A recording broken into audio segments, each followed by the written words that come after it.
I'm Jade Bradford. I'm from Barry, South Wales. I am a writer, a communicator, and an engagement professional, and my passion is writing short stories for young adults and adults.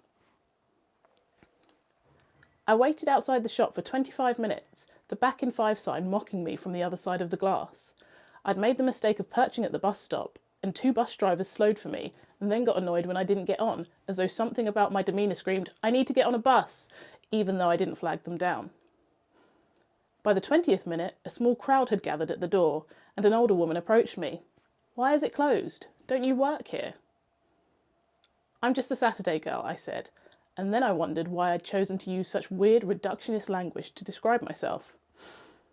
"I don't have keys. The owner will be here in a minute. She had a family thing to take care of."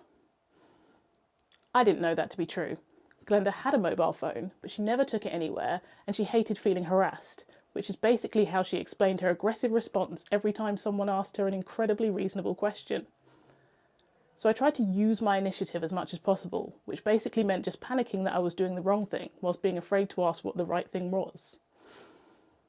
For all her quirks, Glenda had one excellent quality: her incredible taste in books. This, coupled with the perfectly chaotic layout of Glenda's, is how she became accidentally TikTok famous, and how there ended up being a crowd of 9 people outside her store feeling personally victimised by her absence.